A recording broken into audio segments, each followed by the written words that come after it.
Western ministers and officials will diligently strive to ensure the diplomatic dispute between Canada and India does not spill over into other international relationships. The last thing the United States and other Western powers desire now is a conflict that isolates them from India. Stay informed with Slant News. Subscribe to our channel for the latest, most credible news. Thank you for choosing us as your trusted source.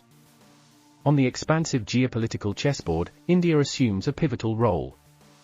Not only is it a burgeoning power, the most populous nation globally, the fifth largest economy, but it's also perceived by the West as a potential bulwark against China. This became evident at the recent G20 meeting in India when Ukraine's Western allies drafted a final communique that tactfully omitted condemning Russia explicitly for its invasion.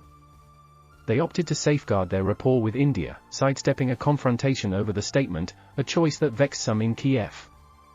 Western diplomats are also concerned about the possibility of countries taking sides in the Canada-India feud.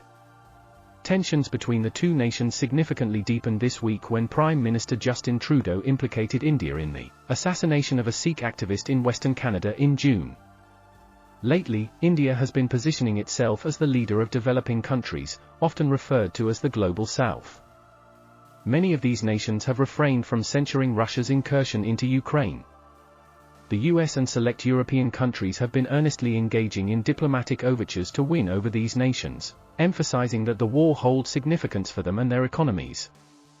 Diplomats are resolute in preventing this dispute from derailing these efforts, especially if it's construed as a North versus South showdown between two Commonwealth countries or a face-off between a transatlantic powerhouse and a developing nation.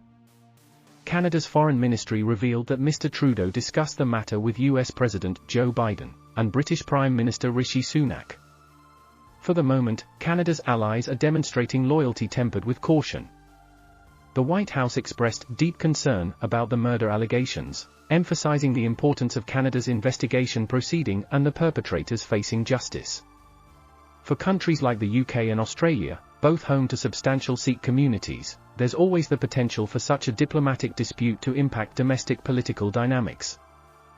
UK Foreign Secretary James Cleverly affirmed that Britain would attentively heed Canada's grave concerns. He conveyed his dialogue with Canadian Foreign Minister Mélanie Joly and stressed the UK's serious consideration of Canada's statements. He refrained from confirming whether Britain would suspend trade talks with India, but emphasized that the UK would await the conclusion of the Canadian investigation before determining further actions. Both Canada and India are close friends of the UK, their Commonwealth partners, Mr. Cleverly emphasized. A spokesperson for Australia's Foreign Ministry expressed deep concern over the allegations and conveyed these concerns at senior levels in India. Consequently, the West adopts a watchful stance as the investigation unfolds. Certain allies may gain access to Canadian intelligence findings. The game-changer would be the establishment of concrete evidence. If such proof were established, Western powers would face a dilemma: to align with Ottawa or New Delhi, to uphold the rule of law or succumb to the pragmatic necessities of realpolitik. Historically, Western nations have censured alleged extraterritorial assassinations by countries like Russia, Iran, or Saudi Arabia. They are adamant about preventing India from joining that list.